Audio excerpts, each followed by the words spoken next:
partes de la región para el proceso de discusión o de pandemia en torno a la educación educativa, en torno al sector educativo, y aunado a ello, tratar de reflexionar y encontrar alternativas que se han desplegado desde las comunidades estudiantiles y académicas, así como tratar de plantear procesos de...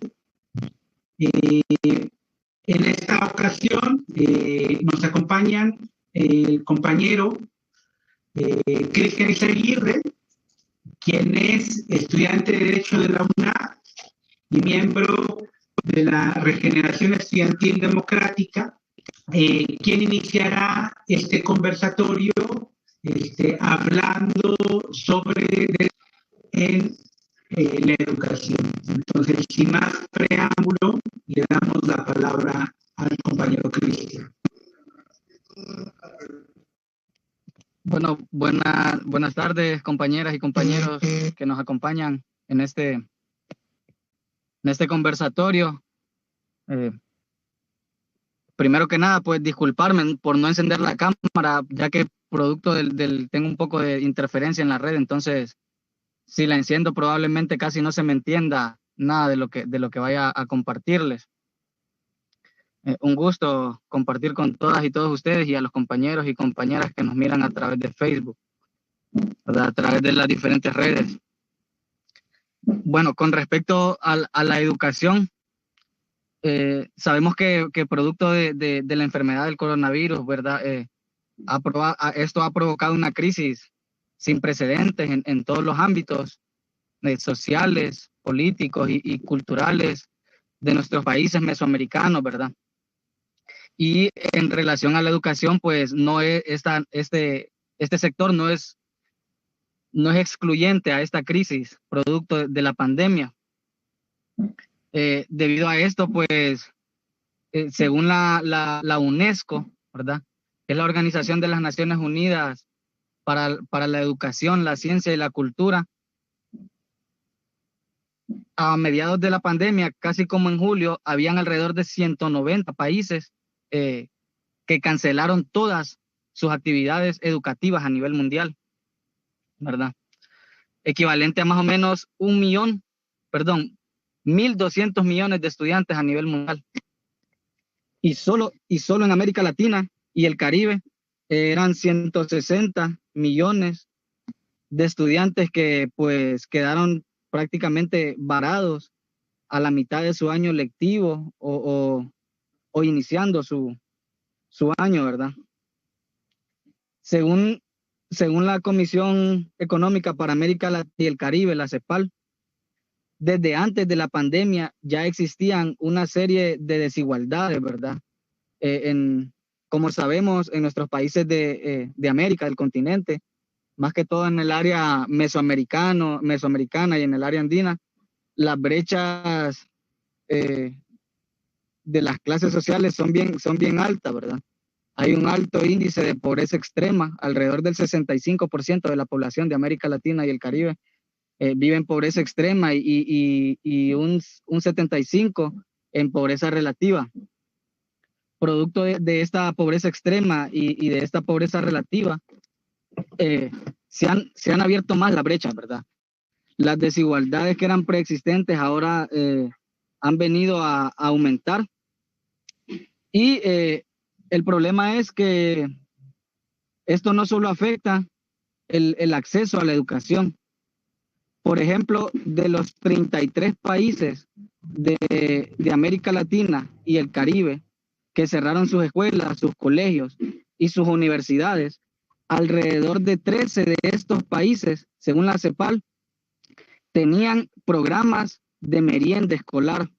Es decir, no solamente se afecta el acceso a la educación, la promoción y el egreso de la misma, sino que también muchos de estos niños y niñas, hablando de la educación primaria y de la educación secundaria, que son de escasos recursos, ya no tienen el acceso a estos programas, ¿verdad? Otro punto también estuve viendo un informe de la CEPAL, y es que de estos 33 países, 8 de ellos tienen programas en los que le permiten o le facilitan el acceso a las y los estudiantes y a sus docentes a un aparato tecnológico inteligente, a un celular, a un computador.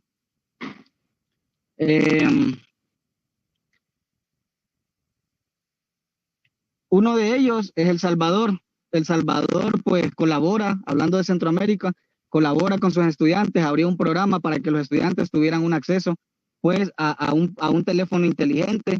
Uruguay desde mucho antes de la pandemia tenía un programa donde, pues, en este mundo de las intercomunicaciones, de las técnicas de la comunicación tecnológica y un mundo globalizado son necesarias, ¿verdad?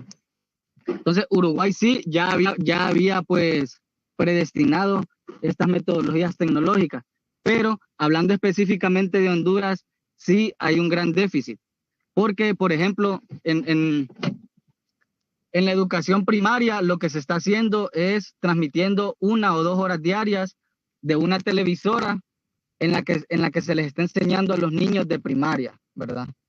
Y en secundaria lo que están haciendo es que algunos por sesión de Zoom y situaciones así. Ya en la educación superior, nosotros en la Universidad Nacional Autónoma de Honduras, por ejemplo, hemos estudiado por Zoom, teniendo sesiones virtuales, y también tenemos una plataforma, ¿verdad? El problema es que las desigualdades y el mismo acceso a un teléfono inteligente o el acceso a estar pagando un internet es bien difícil aquí en Honduras. Por ejemplo, en la Universidad Nacional Autónoma de Honduras, en un periodo regular se matriculan 100,000 estudiantes, ¿verdad? De manera presencial. Producto de esta pandemia, actualmente, el día de ayer, se comenzaron las clases y la matrícula quedó en 70,000 estudiantes. 69,000 a 70,000 estudiantes. Es decir, alrededor de 30,000 estudiantes no accedieron a la universidad esta vez. Y uno se pregunta, ¿por qué es? El problema es ese, porque desde el periodo pasado, ¿verdad? Ya durante el punto álgido de la pandemia, muchos estudiantes, pues de alguna manera se quejaban de que no tenían las capacidades económicas para estar pagando un paquete de internet o un teléfono celular o una laptop que les permitiera a ellos desenvolverse de una mejor manera. Otro punto importante es que, por ejemplo, aquí en Honduras, el día de ayer se celebró el Día del Niño, ¿verdad? El día de ayer se celebró el Día del Niño, pero aquí hay una especie de dicotomía, porque, por ejemplo, durante la pandemia son más de 15,000 niños y niñas que han caído a la mendicidad, ¿sí? Muchos de ellos han tenido que dejar de asistir, pues, a sus escuelas y han tenido que irse a las calles, familias completas, ¿verdad? A buscarse el pan de cada día, han tenido que dejar las escuelas, y ahora los menores de edad son los que mantienen a sus familias viviendo de lo poco que le dan en las calles. Para estos niños y niñas no existe el quédese en casa, y tampoco existe prácticamente el futuro. Para ellos no es ni utópico, ¿verdad? Entonces, en Honduras siguen creciendo las desigualdades, siguen creciendo las brechas de desigualdad. Cada vez la educación va bajando de calidad, y a nivel superior nosotros, por ejemplo, dimos muchas opciones. Por ejemplo, nosotros tenemos la empresa hondureña de telecomunicaciones, que es una empresa nacional que debería de manejar lo que es todo el acceso a internet y todo. Nosotros tenemos la fibra óptica. El problema es de que producto de las políticas capitalistas neoliberales se han dado concesiones a grandes transnacionales como Tigo y como Claro, y ahora estos cobran unos altos costos por el Internet, ¿verdad? Por ejemplo, ¿qué fue lo que hizo el gobierno para esto del coronavirus, para tener un acceso como a una consulta virtual? Abrir ¿cómo se le llama? Abrir un espacio en Internet donde uno puede acceder sin necesidad de tener un plan. Es decir, es gratuito, ¿verdad? Habló contigo, habló con Claro, y eso es gratuito, uno accede, y ahí entonces nosotros les dijimos que hicieran algo parecido con los niños, con las niñas y con nosotros los estudiantes de educación superior, pero pues ellos se han llamado al silencio, no han hecho caso omiso de nuestras propuestas, ¿verdad? De alguna manera, para que estos 30,000 estudiantes que no entraron en este periodo bien hubiesen entrado a la universidad. Entonces, nosotros sí creemos que los sindicatos de trabajadores, nosotros creemos que el movimiento social, de alguna manera, el movimiento popular debe de detener y de frenar esta serie de políticas neoliberales, ¿verdad? Que a muchos de nosotros nos están privando de una educación pública, laica, gratuita y de calidad. Entonces, yo por ahí no me voy a extender mucho en el tiempo, por ahí lo voy a dejar por los momentos. Muchas gracias y estamos aquí pendientes. Muchas gracias, Cristian. Ahora damos paso a la reflexión del compañero Marlon Oviedo, quien es docente de la UNA, presidente del CITRA-UNA y miembro del CONTUA. Adelante, por favor. Muchas gracias, licenciado. Muchas gracias a todo el auditorio que en este momento estamos aquí conectados y me honra con escucharme. Yo celebro y aplaudo las palabras del compañero Eric que me acaba de anteceder, porque me gusta ver y saber que la juventud camina ya con esa conciencia de clase, identificados con ese arraigo social que debe ser natural y debe estar en nuestro ADN. Nosotros con mucho celo, también desde el punto de vista académico como docentes, comprometidos con la construcción de una universidad que sea la esperanza de las clases sociales, que somos los que de una u otra forma impulsamos el motor del desarrollo del país con nuestro conocimiento, con nuestra mano de obra, con nuestra aportación intelectual.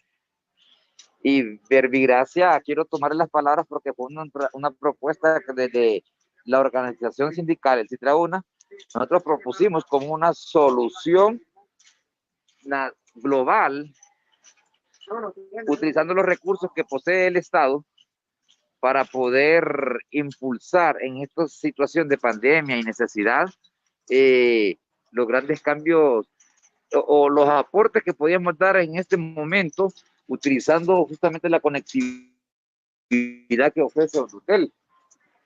Es increíble cómo se ha llevado, cómo se ha minimizado, cómo se ha llevado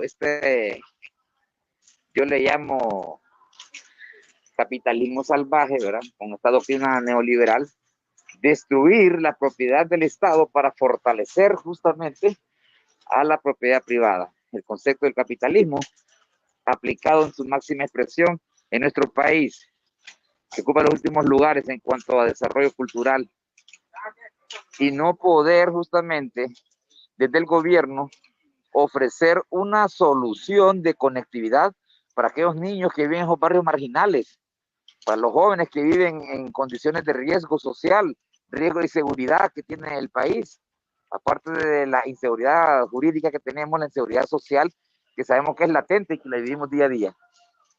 Cuando nosotros miramos que este gobierno se llena de cadenas que a veces rayan ya, nos estresan, nos llevan ya al límite, hablando de las cosas buenas que hace el gobierno, pero usted sale enfrente de su casa, va a ver niños, gente que se le tira en el carro, niños que le piden para comer. Y yo creo que a todos les ha tocado vivir que se le aparece una persona con una cartulina que dice, deme comida para comer, tengo tantos hijos. Creo que a todos nos ha pasado eso. Y lo que hacemos nosotros es que aceleramos rápido, cerramos el vidrio y nos vamos donde miramos eso. Y eso es algo que estamos viviendo. Y eso es algo que realmente nos duele, porque nos sentimos impotentes. Quisiéramos ayudar pero nosotros no vamos a cambiar el mundo. Usted le puede dar de comer a una persona hoy, pero mañana le van a aparecer 40 y pasado le van a aparecer 300. Es bien difícil. Fíjense que yo les quiero compartir lo que nos pasa a nosotros como organización sindical. Tenemos autoridades como el rector de la universidad, tenemos a la secretaria de Desarrollo Personal, que han demostrado una inoperancia mayúscula. Usted va a ver al rector en cadena, en entrevistas, en medios de comunicación, que sale bien bonito, bien trajeadito, hablando de los grandes proyectos. Bastante perorata, pero la verdad que tenemos estudiantes. Yo tengo estudiantes que me dicen, disculpe, licenciado, no puedo el examen porque es que me acabó el paquetivo y tengo que decidir entre comer, ayudarle a mi mamá para que compremos comida o hacer el examen.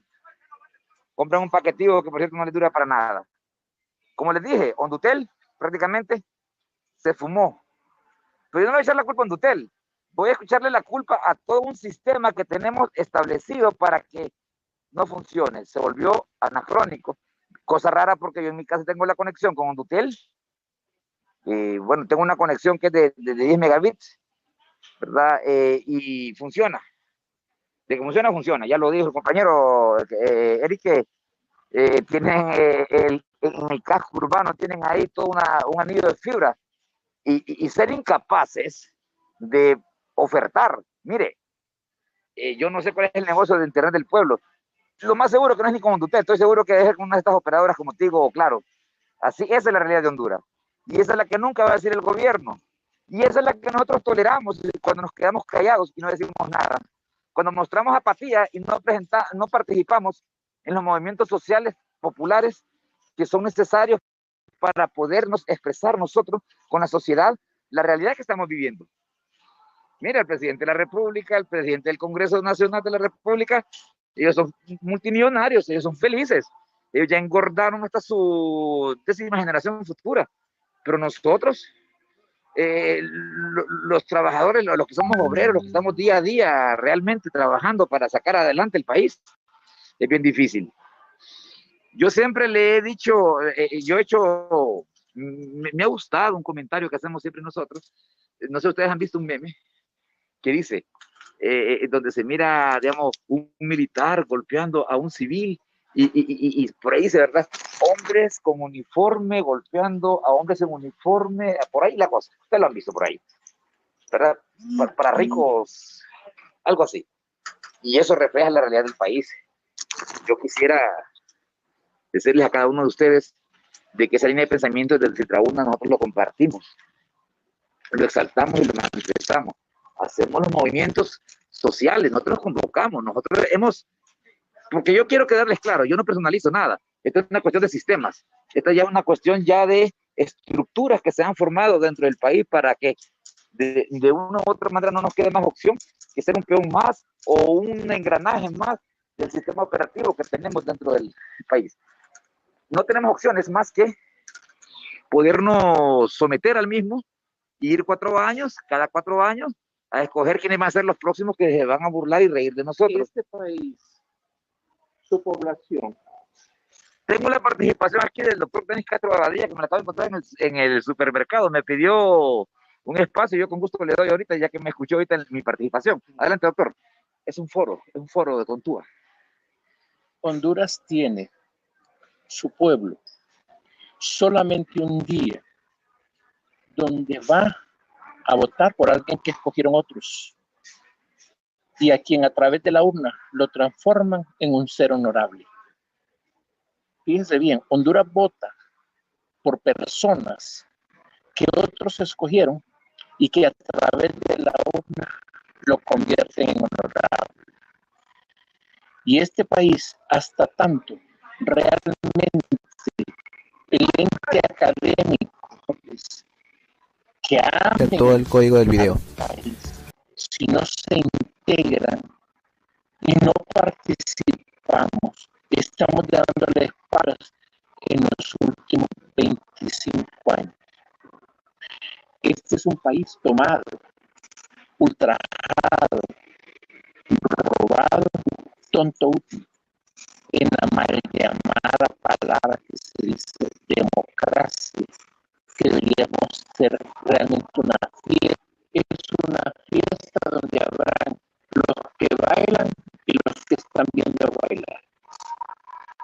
que me estaba siguiendo porque me tocó irme a meter aquí en el supermercado porque es mi día de salida, por eso también les pedí disculpas porque estaba interesado en participar y me dijo que si podía también expresar sus pensamientos. Y le dije, no, yo soy democrático y permito que cualquier persona se exprese. Y expresar no es bueno.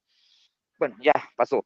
Seguía yo, me perdí ahorita cómo estaba, pero en general, nosotros como organización sindical planteamos la problemática. Miramos la indiferencia que tienen justamente los que nos gobiernan.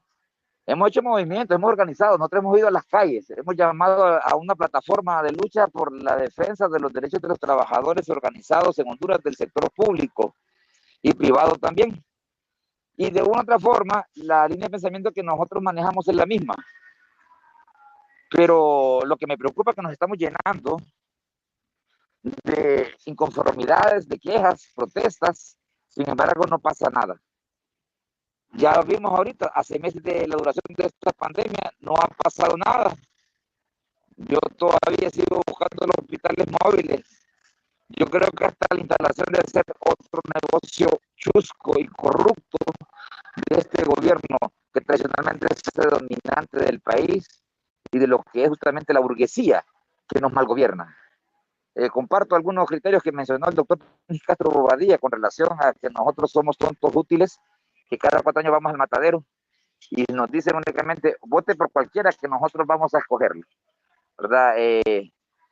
Yo pienso que de lo positivo que vamos a extraer de este foro podría ser ya focalizar o enfocarnos o enrutarnos nosotros con acciones estratégicas que realmente vengan a ser un ejemplo realmente y prácticamente impregnados en nuestro ADN y romper el mito. Pero lo vamos a lograr nosotros cuando el pueblo realmente tenga conciencia de clase, cuando sepamos nosotros que lo más importante que tener un pueblo es la educación. Que con educación nos quitamos primero la venda de la realidad social que vivimos.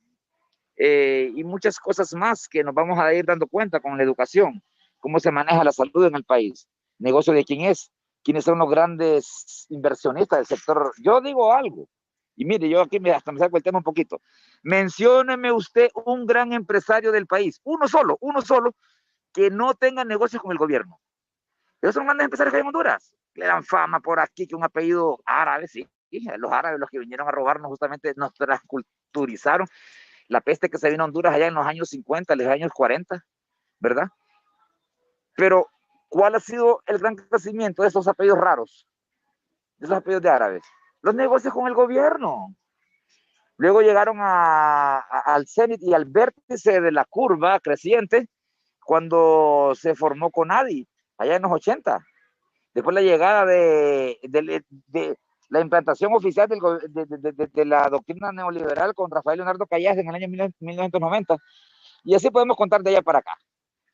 Estos últimos años nos han robado prácticamente la esperanza de vida, nos han robado prácticamente a 2 o 3 generaciones, nos han robado la posibilidad de tener la patria que todos queremos, la patria que todos soñamos y el desarrollo a nivel de la cadena de la educación a un pueblo, ese pueblo murió.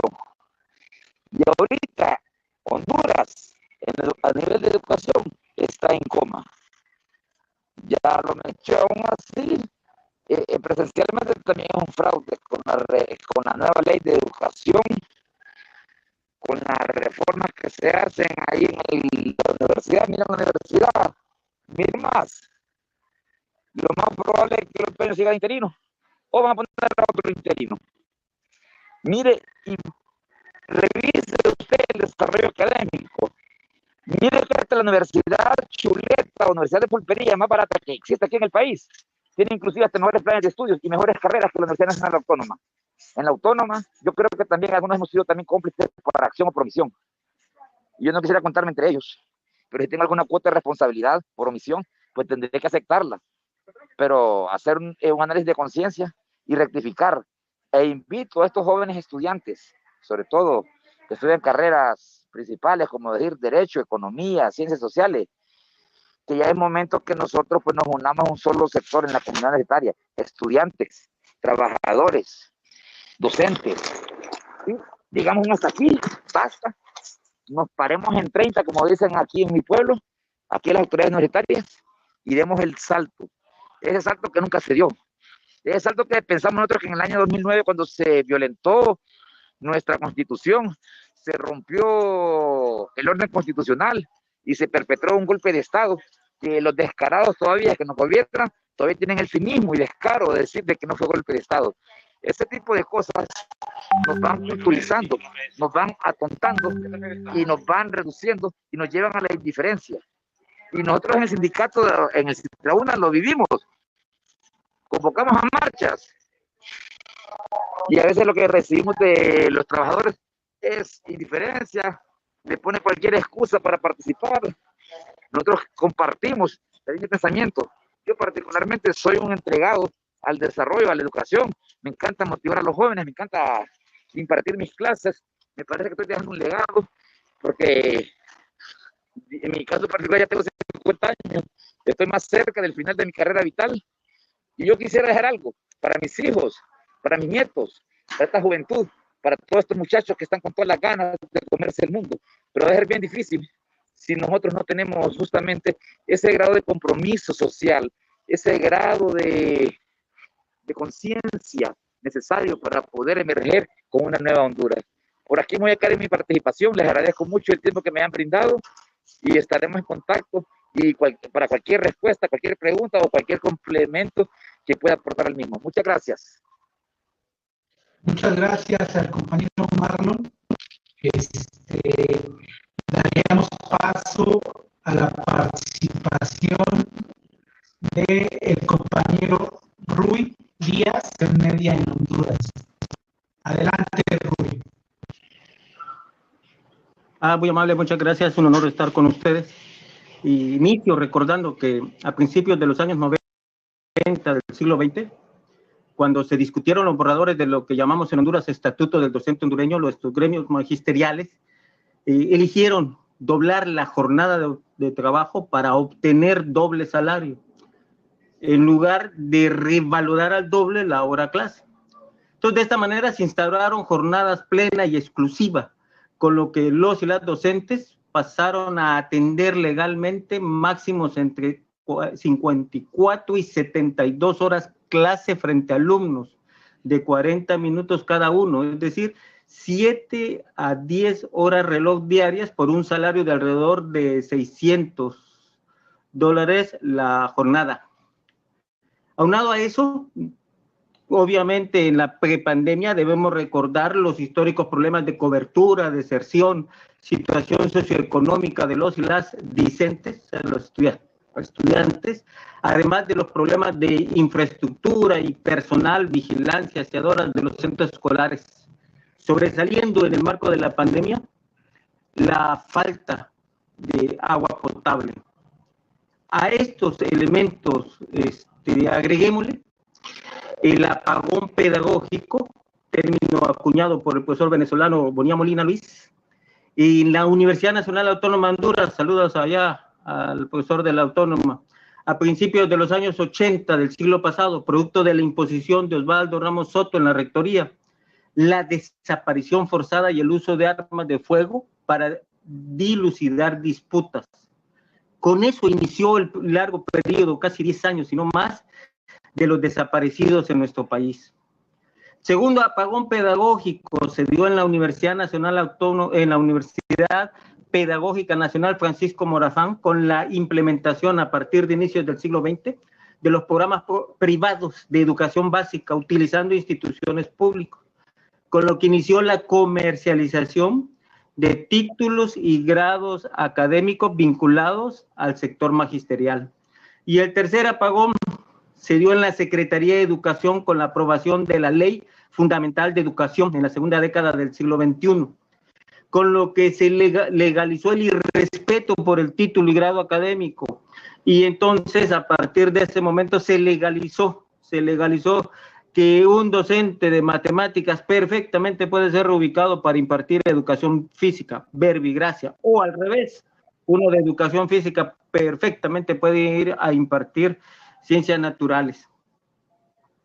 A partir de estos detalles, de estos antecedentes, se comprende que lo que se venía haciendo en materia de educación en Honduras tenía ya antes de la pandemia, insisto, profundas opciones de mejora. No obstante, la hecatombe económica, producto de la simbiosis de la crisis financiero-sanitaria, ha llevado al mundo a utilizar el recurso de la virtualidad en el proceso de enseñanza-aprendizaje, lo cual ha agravado el proceso bajo el pretendido objetivo, aunque no explicitado, de sustituir la clase presencial, potenciando el llamado capitalismo de vigilancia bajo la virtualidad. La educación virtual, tal y como lo plantea el régimen, la narcodictadura de Juan Orlando Hernández en nuestro país, en Honduras, siguiendo sumisamente los dictados de los organismos internacionales de crédito, especialmente la OCDE, implica devaluar la educación a una mera instrucción y a considerar a los y las docentes como productores de zombies sociales. De esta manera, la aplicación de la tecnología educativa ha aumentado cualitativamente la disociación alienante entre la producción del conocimiento y la práctica educativa. La virtualidad en tanto modalidad educativa tiene más desventajas para el pueblo, para los sectores más pauperizados y muchas más ventajas ideológicas, políticas y económicas para las clases dominantes. Aunque la tendencia a la virtualización ya estaba latente antes de la pandemia, es con la COVID que se posiciona esta tecnología como alternativa a la educación presencial dentro del aula. No obstante, podemos ver la COVID como una opción, una oportunidad de mejora, donde la tecnología sirva de apoyo, que no de sustituto a los procesos de enseñanza-aprendizaje dentro del aula. Ya en el contexto de la pandemia, los y las trabajadoras en general y los y las maestros en los centros escolares en particular, además de requerir inversión para conseguir acceso continuo, insisto, al agua potable en nuestro país, los 26,000 centros escolares tienen dificultades para el acceso al agua potable, debemos exigir, se debe seguir exigiendo, las condiciones físico-sanitarias para el retorno al centro escolar, No obstante, la narcodictadura en sus propuestas de retorno seguro al centro escolar no ha considerado el presupuesto para lograr las condiciones señaladas. Empero sí ha invertido en la hibridación del proceso educativo. De hecho, ha gastado, ellos dicen invertido, $80 millones en diferentes espacios de este proceso de tecnologización o virtualización educativa. Y llegando a plantear que en lo que concierne educación debemos caminar hacia atrás y en lugar de confrontar a las compañías celulares, Claro y Tigo, que ostentan el monopolio de la conectividad en Honduras, para garantizar el acceso a las redes sociales con fines educativos universal, ha preferido mediante la radio y televisión, mismas que desde el siglo pasado eran ya muy cuestionadas para efectos de educación. La introducción de la radio y televisión en el proceso de la enseñanza-aprendizaje es la confirmación que la narcodictadura prefiere involucrarse en una gran simulación, término acuñado por el mexicano Mauro Ramírez, profesor, antes que confrontar a los poderes fácticos. La radio y televisión no son escuela, no enseñan, no forman críticamente, generan sí la complaciente ilusión que no se desperdicia el tiempo, que a pesar de la pandemia, el ciclo escolar avanza, plantea Hernández Navarro. En el mejor de los casos entretiene, a lo sumo difunde unilateralmente información no necesariamente significativa para enfrentar los retos de la época y representa otro de los lados oscuros de la gran simulación educativa en Honduras. No obstante, esta situación les proporciona a las autoridades de la Secretaría de Educación hondureña la turbia fantasía que controlan el proceso de enseñanza-aprendizaje. El pretendido modelo de educación híbrida amparada en la radio televisión es como las semillas híbridas, un producto estéril. Ello en función que, según datos del régimen, según el régimen, solo el 85% de los discentes, de los estudiantes, tienen acceso a Internet regularmente, lo que deja por fuera del sistema educativo al menos a 160,000 estudiantes, según datos del gobierno. En tanto, los y las docentes, a partir de las capacidades de conectividad de los discentes, apenas pueden intercambiar con estos últimos sobre el 50% de los contenidos. En realidad, es que menos de la mitad de los y las estudiantes están accediendo a menos de la mitad de los contenidos programáticos, y creo que eso se repite a nivel universitario. Además, dentro de las posibles soluciones que esgrime el régimen, se obvia la urgente necesidad de estructurar un plan de adecuación físico-sanitario. USAID, imagínense, hasta USAID se ha percatado de la simulación que implica la virtualización, y ahora exige que se retorne a clases, incluyendo un presupuesto de 4,000 millones de lempiras, son 160 millones de dólares. No obstante, USAID y el gobierno, me imagino, asumen que serán los padres y madres de familia quienes mendigarán ayuda bajo el eufemismo de la autogestión. Y eso en el mejor de los casos. En el peor de los casos serán los padres, madres, docentes, quienes serán encargados de pagar por la sanitización. Si no nos cuidamos, si no nos movilizamos, eso nos va a tocar pagar. Ahora bien, la virtualización durante la hibernación ha sido la gran simulación donde los y las estudiantes hacemos como que enseñamos, y la Secretaría de Educación de Honduras presume que controla todos los niveles del apagón pedagógico con vista a la formación del zombie político de la educación pre-pandemia. Tampoco podemos del uso de plataformas tecnológicas y radio TV durante la que continúan bajo el lineamiento del neoliberalismo pedagógico que tiende a la formación del zombie político. Se trata de proponer una opción de mejora para la integración de la tecnología como apoyo a la actividad dentro del aula, que implica reformas, adecuaciones curriculares, mientras la virtualidad se acopla para suplantarlo, ni para controlarlo. Quiero finalizar, que estamos en septiembre, para recordar allá en México, donde he habitado algún tiempo, a los 43 desaparecidos de allá de Ayotzinapa, de la normal de Lucio Cabañas, y por supuesto el 2 de octubre que se aproxima, que como cada año no se olvida. Muchas gracias, compañeros. Gracias al compañero Ruiz, que nos ha dado una excelente exposición. Le damos la palabra a la compañera Alejandra Guara Montaño, quien es estudiante del 5º grado de secundaria de la Unidad Educativa en Bolivia. Adelante, compañera. Muy buenas tardes a cada uno presente.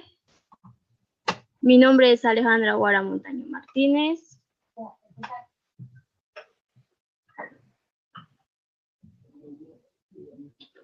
¿Me escuchan? Y te escuchamos. Hola, buenas tardes. Adelante, compañera. Muy buenas noches a cada uno de los presentes. Mi nombre es Alejandra Guara Montaño Martínez.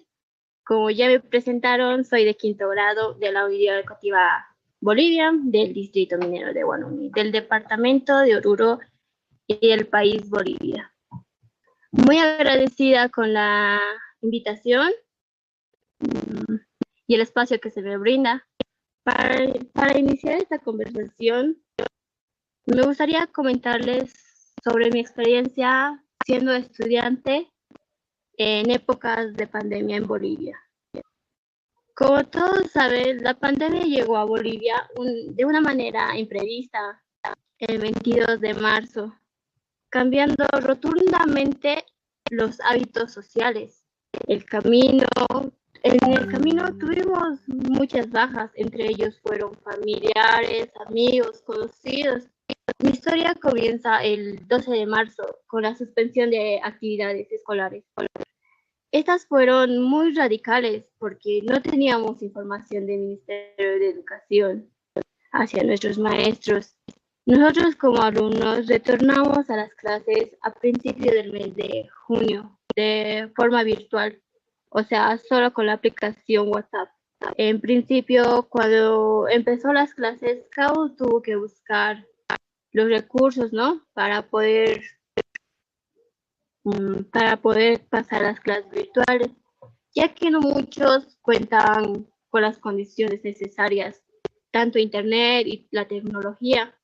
En esta época de pandemia se vio afectada por el factor tecnológico, porque cuando empezó la pandemia, los profesores no estaban preparados para las clases virtuales, ya que no muchos pudieron acceder o descargar las tareas, lo que nos enviaban por WhatsApp, por el hecho de no tener internet en casa o en el teléfono, ya que los megas tienen un costo muy alto y nosotros como estudiantes de colegio fiscal no tenemos esa facilidad, y pues los maestros tuvieron que buscar las estrategias para que todos los alumnos pudieran pasar clases. En mi caso fue muy difícil, ya que cambié de colegio. Mi nuevo colegio tenía una educación muy distinta a mi anterior colegio, y solo pasamos 2 meses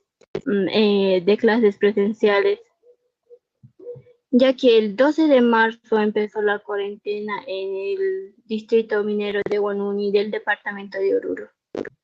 Los primeros días no pasamos clases hasta principios de junio y pasamos 3 meses de clases, pero por WhatsApp.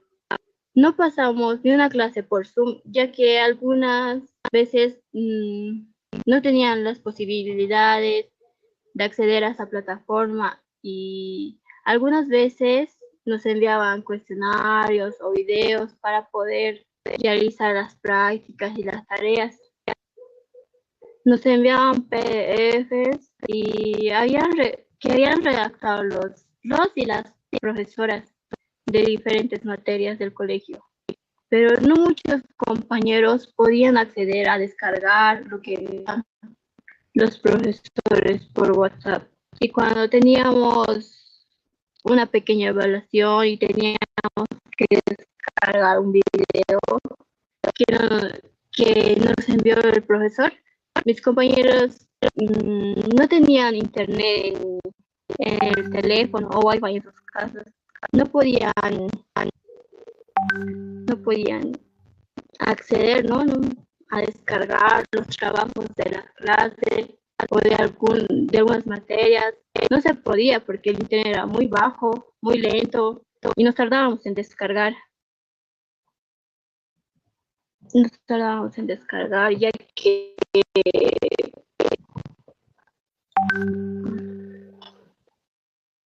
sin completar a los colegios fiscales del área rural, el gobierno boliviano el 2 de agosto clausuró el año escolar debido a que el Ministerio de Educación y Cultura no garantiza el acceso a la educación virtual, ¿no? Especialmente en el área rural, siendo este otro efecto de la pandemia. La gran mayoría de mis compañeros por donde vivo no cuenta con internet porque la fibra óptica no llega hasta el centro del distrito minero.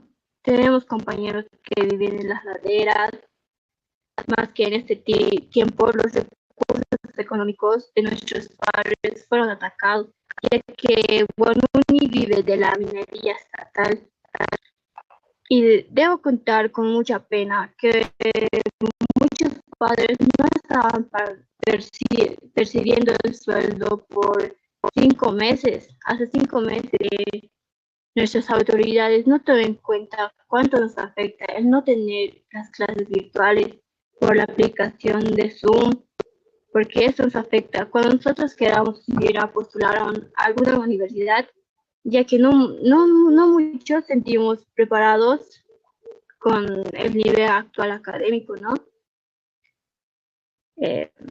Es en cuanto podemos contarles de lo que pasamos como jóvenes del colegio, de los colegios fiscales en esta pandemia, quienes aspiramos a tener una carrera. Muchas gracias, compañera Alejandra. Gracias. Ha sido un placer escucharte. Le daríamos la palabra ahora al compañero Ignacio Zurita, quien también es estudiante del quinto de secundaria de la ciudad de La Paz.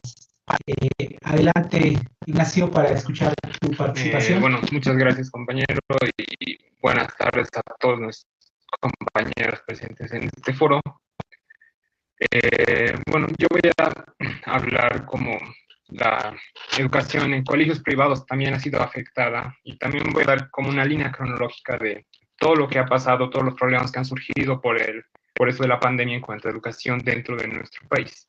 Entonces, empezamos con el 12 de marzo, cuando se diagnostican 3 casos de coronavirus en Bolivia y se empieza clausurando las clases por un tiempo y, bueno, prohibiendo vuelos de Europa y cosas así. Entonces, bueno, como experiencia de mi colegio, estoy en el Colegio San Calixto, estuvimos sin clases por unos 3 días. Nosotros ya contábamos con grupos de WhatsApp, con los profesores. Algunos no teníamos, bueno, hasta algunos profesores no teníamos grupos de WhatsApp con ellos y al final terminaron creándose. Pero logramos empezar con la educación virtual. Entonces, el 21 de marzo se declara la cuarentena total y, bueno, el 22 de marzo empezaba la cuarentena total, por lo que no íbamos a volver a clases en un buen tiempo. Entonces, como el ministro de Educación, Víctor Hugo Cárdenas, tenía la propuesta de que regresemos a clases en mayo de este año. Bueno, complementando educación virtual con educación presencial y bueno, que a cada clase vaya a la mitad del curso y al siguiente día vaya a la otra mitad y así sucesivamente. Y bueno, hasta ahora sigo en casa, sigo pasando clases virtuales, nunca hemos vuelto al colegio porque la situación se agravó más y más y más. Pero esto de la educación virtual generó un problema, de que los padres pedían un descuento de las pensiones de 50%, lo cual, bueno, me genera dos visiones, una visión desde el colegio y una visión desde los padres de familia. Bueno, he buscado noticias de esos tiempos en las que hablan los representantes de padres de familia. La verdad es que se crearon organizaciones, bueno, no orgánicas de padres de familia que tomaban decisiones, sacaban pronunciamientos y muchas cosas a nombre de todos los padres de familia, pidiendo este descuento del 50%, que, bueno, la primera noticia que encontré habla del señor José Antonio Pereira, que lo ponen como representante de padres de familia de colegios particulares, en el que dice que los colegios no van a cumplir los contratos que hay de 200 días hábiles de educación y por lo tanto los padres de familia tampoco van a pagar la totalidad de la pensión. Y bueno, eso es lo que decían. Luego, la segunda noticia que encontré, en la que habla el señor Ernesto Sares, que también lo ponen en la noticia como representante de padres de familia, menciona lo mismo, se menciona que no están cumpliendo los días hábiles, pero hay una cosa diferente respecto de lo que dijo el anterior. Este señor Ernesto Suárez dice que ellos no están percibiendo sueldo.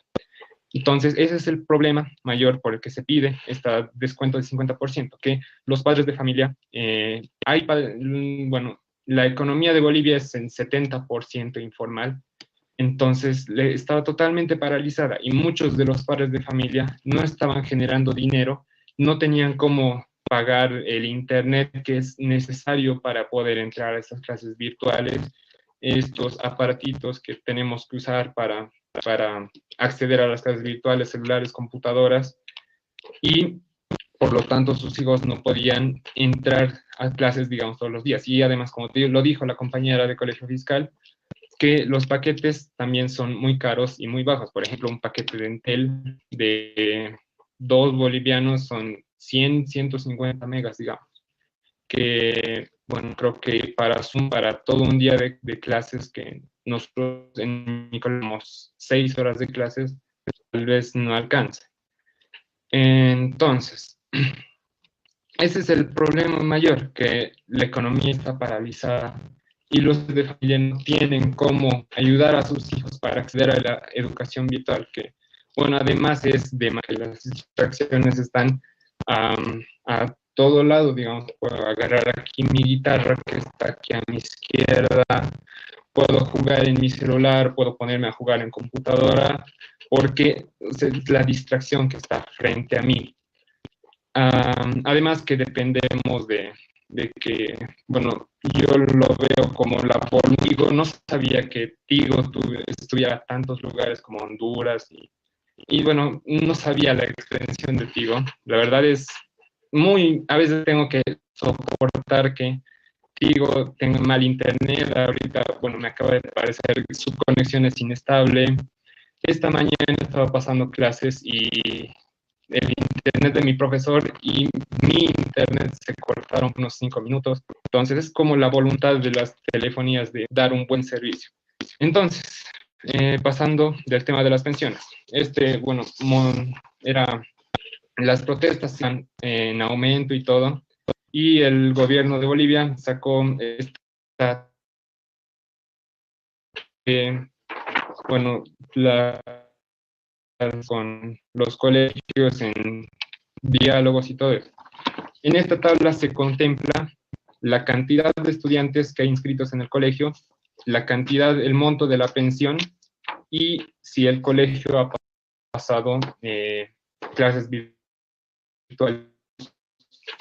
Nos correspondía un descuento del 18%, que, bueno, no se puede descontar más del 50% porque eso también paga parte de los salarios de los profesores. Y así como no podemos tampoco dejar a los profesores sin generar dinero, porque ellos también estarían en problemas en ese caso. Entonces, bueno, igual siguieron los problemas de que muchos padres seguían pidiendo el 50% de descuento. En mi colegio se creó un grupo de padres de los cuales pedían 50%, que tenían su directiva y todo.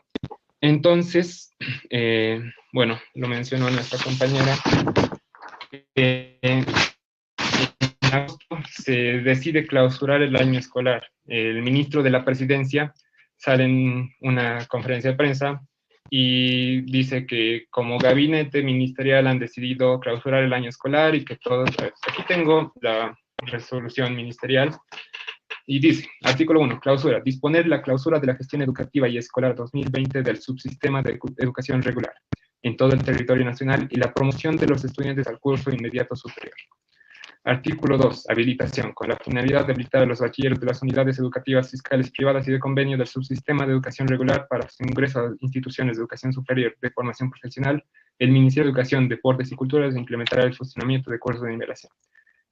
Artículo 3, cumplimiento del Viceministerio de Educación Regular a través de las Direcciones Generales de Educación Primaria y Educación Secundaria, Direcciones Departamentales de Educación, Direcciones Distritales Educativas y Direcciones de Unidades Educativas Fiscales Privadas y de Convenio, quedan encargadas del cumplimiento estricto de la presente disposición normativa. Bueno, eso generó conflicto, muchas repercusiones, muchas opiniones de todo el mundo prácticamente. Bueno, lo dijo la compañera del Colegio Fiscal que eso afecta porque, bueno, no se enfocaron no hallaron la manera de lograr que nuestros compañeros de colegios fiscales puedan acceder, así como nosotros, a la educación, que puedan acceder al internet, que haya paquetes gratuitos, incluso se podía llegar al internet gratuito. Y bueno, ahora que tenemos fibra óptica, tal vez puede darse eso, aunque bueno, depende de lo que diga el gobierno, porque ellos están ahí arriba. Entonces, en mi colegio estuvimos 3 días sin clases. Fue una confusión total, porque no sabíamos qué hacer, y el colegio sacó un acuerdo, por así decirlo. Bueno, un acuerdo en el que los padres firmaban para continuar las clases, comprometiéndose a que nosotros, los estudiantes, íbamos a asistir. Entonces, bueno, los padres firmaban y enviaban. Y bueno, mi hermano menor un día estuvo en un curso de 15 personas y su curso es de 30 personas.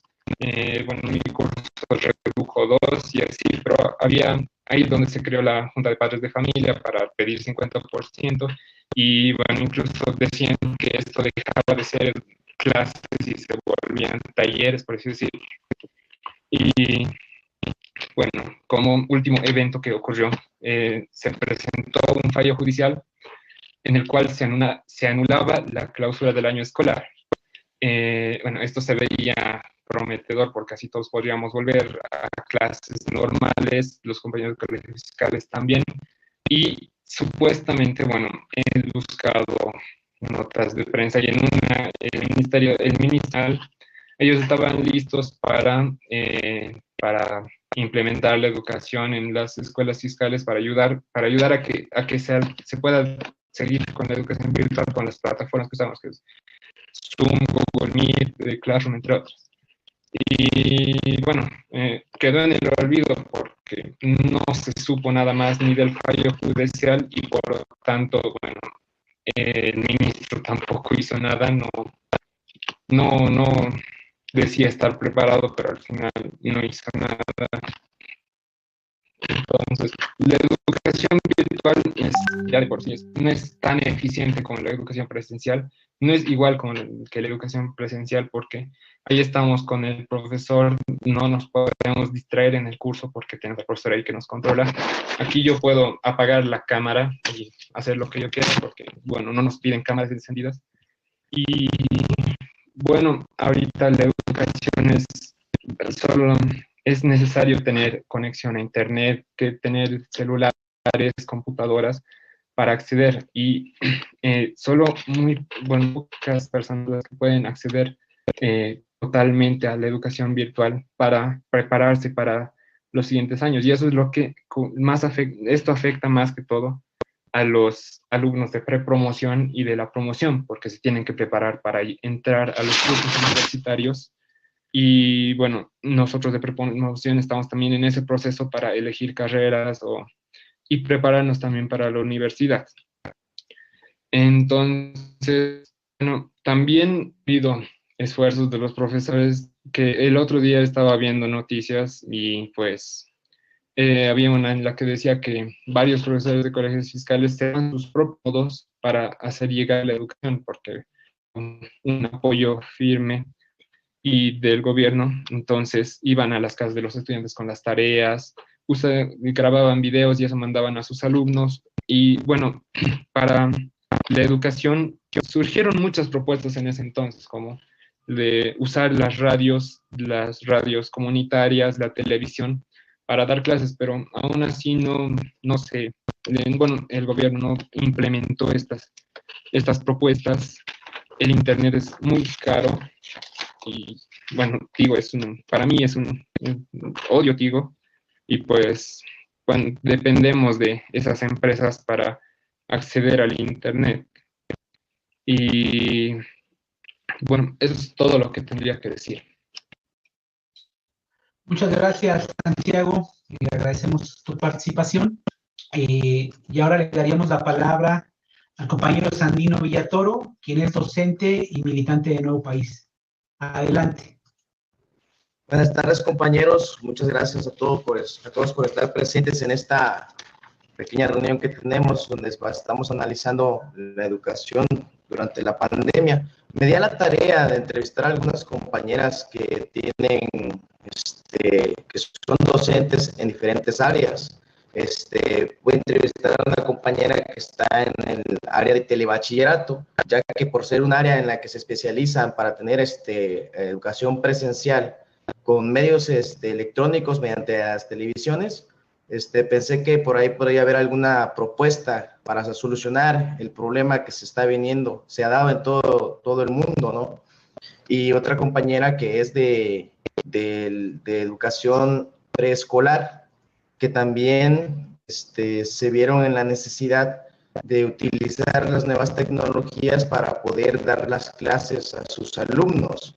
Y me sorprendió mucho la coincidencia que tienen ambas compañeras en las diferentes áreas, debido a que por el lado del telebachillerato, la compañera mencionaba que los padres de familia sí podían atender un poco a sus hijos, porque cuando el semáforo estaba en rojo, todas las personas que pues no tenían trabajo o estaban percibiendo un salario mediante el quedarse en casa, podían atender a sus hijos. Sin embargo, ahora que el semáforo está regresando ya amarillo en muchos estados del país, pues ya no pueden atenderlos y quieren que ya la educación virtual termine. Me comentaba que los comités de los padres de familia de los lugares más apartados sufren lo que mencionaban los compañeros tanto de Bolivia como de Honduras, donde las señales deficientes o no se tienen ni siquiera los equipos de los celulares inteligentes, los dispositivos inteligentes, ni las aplicaciones, incluso no las pueden utilizar para tomar las clases presenciales. Los padres de familia han estado muy molestos en las zonas rurales porque definitivamente optan totalmente la oportunidad de los alumnos para estudiar. Ahora bien, si no es el problema del internet, el otro problema es la señal de televisión, que puede ser pagada o no.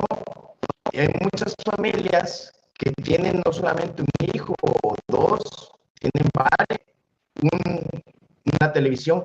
Entonces ahí se tienen que turnar para ver quién puede tomar la clase.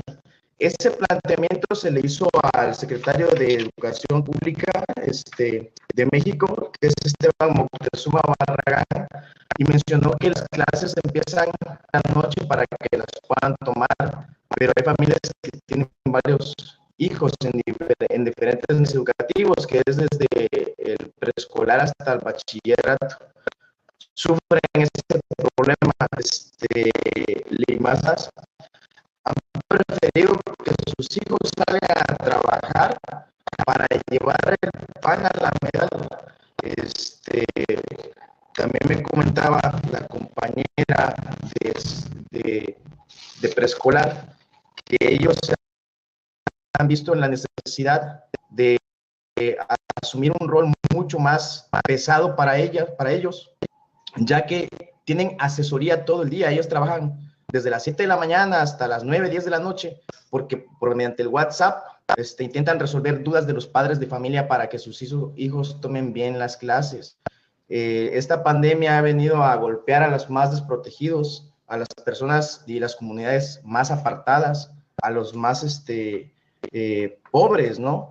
Muchas personas se han visto en la necesidad, muchas familias se han visto en la necesidad de meterse a un crédito para sacar ya sea un celular, sacar una televisión, sacar una computadora, porque no cuentan con los medios tecnológicos para poder recibir las clases durante esta pandemia.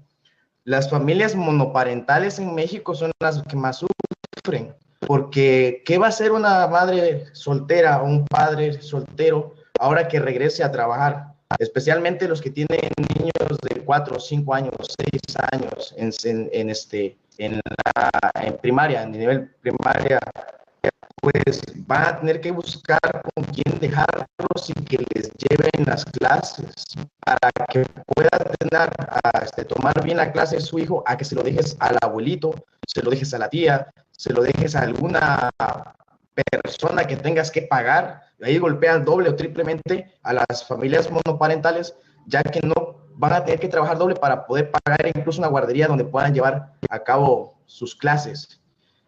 Hay clases pregrabadas que se están implementando por el lado de preescolar e incluso lo están intentando hacer en el nivel bachillerato para que los alumnos que tengan acceso a internet y tengan dispositivos puedan tomarla cuando ellos tengan tiempo.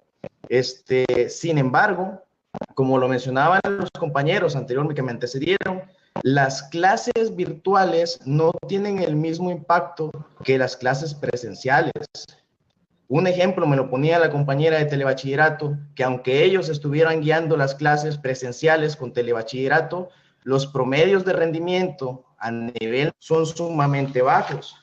Aquí tengo algunos datos. Por ejemplo, en lectura y comprensión, el promedio nacional de satisfacción es del 33%, pero cuando se toman en telebachillerato, aún con el profesor ahí, este promedio, ya están bien, el promedio de reprobados aumenta 48.8%. En matemáticas, el promedio de reprobación de clases normales es del 55%, y al llevarlas por telebachillerato, incluso con un profesor presente ahí para guiar a los alumnos, aumenta al 70%. Desde ahí el sistema, entonces, del apoyo tecnológico mediante el telebachillerato y telesecundaria es deficiente, es sumamente, ¿cómo podría decirlo? Es ineficiente porque no existe tampoco un modelo que vaya a evaluar a los alumnos que van a egresar en este periodo de pandemia. Se le preguntó al secretario si iba a elaborar un modelo, alguna especie de encuesta o algún algoritmo que vaya a evaluar la eficiencia de la educación en los niveles básicos superiores, del resultado de los alumnos, de la pedagogía. Él se comprometió a entregar un modelo. Hasta ahorita no ha habido nada de resultados. Lo único que ha hecho el secretario de Educación, Barragán, aquí en México, fue que entregó 350 millones de pesos a las dos televisoras en México, que es Televisa y TV Azteca, que son las televisoras que más daño han hecho en el país, al siempre tener un programa sumamente mediocre. Sus programas siempre han sido mediocres, han sido comedias, han sido telenovelas. México, en otras partes del país, lo ha conocido por El Chavo del Ocho, por novelas de actrices y actores que simplemente no aportan nada cultural. Ahora el gobierno entrega 350 millones de pesos a estas dos televisoras para que pasen las clases desde las 7 de la mañana y repetición a las 7 de la noche, en lugar de haber entregado ese recurso para que se instalaran antenas tal vez de internet gratuito. Desde el inicio del gobierno de Andrés Manuel López Obrador, él se comprometió a aumentar los puntos de internet gratuito en todo México, cosa que no ha sucedido. O sea, ese recurso, en lugar de entregárselo a estos señores que siempre han aborrecido al pueblo mexicano por tener un contenido completo, pudo haberlo entregado a las comunidades indígenas, a los pueblos más alejados que están perfectamente organizados en la producción y pueden perfectamente organizarse para poder ellos prestar el servicio de internet. Ahorita se pueden instalar antenas receptoras de internet en todos los pueblos, en el más alejado. Entonces, con ese recurso se pudo haber solucionado mucho sobre el problema de las comunidades y los pueblos que no tienen acceso a internet, para beneficiar directamente tanto a las familias como a los alumnos. Pues, imagínense, un profesor de la zona rural se tiene que trasladar todavía para llevarle en formatos digitales a quienes tengan alguna computadora, entregarlo y hacer la socialización de la clase. Hay comunidades donde algunos alumnos nada más tienen un equipo de cómputo 2. Entonces el profesor se tiene que trasladar, pregrabar su clase, llevarla para no hacerla porque la educación la tienen que socializar los alumnos, y pues se tienen que hacer reuniones grandes porque hay personas que solamente tienen acceso a la tecnología mediante el apoyo de otros alumnos. Eso es bueno porque se muestra la solidaridad dentro del estudiantado, porque muestran la gran capacidad de amor que tienen para que sus compañeros salgan adelante, pero eso no sucede en todos los casos, ¿no? Incluso en algunas zonas urbanas existe esa desigualdad. Hay personas que aunque tengan el equipo no pueden pagar un plan de internet, aunque son un poco más baratos. Aquí en México un plan de internet de 100 pesos, bastante accesible. Pero bueno, También me mencionaban ahí que el sistema educativo televisivo es muy dañino. El compañero de distracción dentro del hogar, y eso es correcto. Hay muchas personas que aunque tengan acceso y el equipo para llevar a cabo bien sus clases, simplemente no lo hacen o buscan triquiñuelas para no llevar a cabo su clase como debe ser, porque ellos saben perfectamente que el sistema de evaluación que implementan los maestros intenta implementar para que cumplan, no las revisan todo el tiempo. ¿Qué mecanismos han intentado hacer algunos profesores? Algunos profesores van y ponen buzones de recepción en las escuelas donde dice el profesor tal con el alumnado tal, para que vayan y ahí depositen las tareas que se les han asignado. ¿Qué sucede?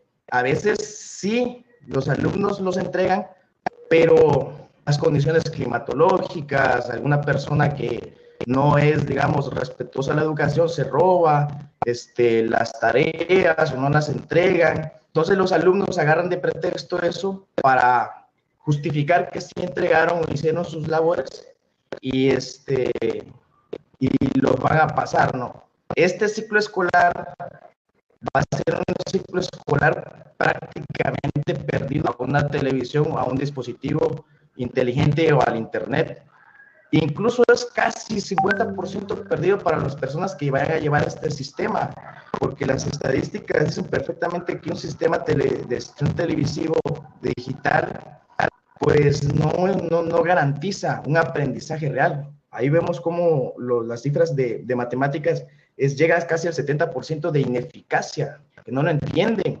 Es necesario pues buscar la manera de que como docentes se motiven a los alumnos para que cumplan realmente con sus tareas, sus labores. A nivel bachillerato tal vez es un poco más sencillo, pero lo que es difícil, porque no hay tanto compromiso por parte de los alumnos, porque incluso ahora que los padres regresen a trabajar, que ya la mayoría está en amarillo, aquí en la parte de Quintana Roo, por Cancún, entonces los alumnos van a quedar solos y no garantiza absolutamente nada que ellos vayan a encender la televisión, que vayan a ponerse a hacer actividades. Aquí en Quintana Roo es bastante difícil porque la mayoría de los alumnos de secundaria y primaria se quedan solos en casa. No hay nadie más que los pueda orientar, cuidar. Entonces ya aquí es un periodo escolar prácticamente que no va a ser de beneficio para los alumnos, porque el modelo no se pensó bien. Fue un modelo sacado de la manga, un modelo mal implementado, como lo mencionaba el compañero Rui, que el capitalismo lo que busca es eliminar prácticamente las clases presenciales. Otra cosa, los maestros de telebachillerato, hace 2 años se les aumentó el salario y se les dijo que iban a ser empleados de base para que pudieran tener acceso a los servicios de salud y no se les ha cumplido. Ellos han tenido que asistir y hacer marchas y protestas en el Palacio Nacional que no han sido muy grandes porque pues las mismas condiciones no los permiten, pero han exigido que se les paguen su salario de vengado y sean reconocidos como trabajadores de base para que puedan acceder hay compañeros que han tenido familiares muy enfermos por lo de la pandemia y han tenido que erogar sus pocos ingresos, raquíticos ingresos, les pagan muy poco, para ir a hospitales privados. Entonces, realmente ha golpeado bastante la economía de muchos profesores, principalmente de telebachillerato y preescolar, esta pandemia. Los padres de familia realmente no creen que sus hijos estén aprendiendo. Hay algo muy interesante que me comentaron y eso lo vemos todo el tiempo, que ahora con las clases virtuales la violencia familiar se incrementó en la mayoría de las familias de México. Una, por tener a todos los miembros de la familia en lugares pequeños, lugares hacinados, y cuando empiezan las clases y los padres a veces no tienen ni siquiera que educar y explicarle a sus hijos, llega un momento en que se frustran y pues se golpean intentando hacer esa máxima de Porfirio Díaz, ¿no? De que la letra con sangre entra.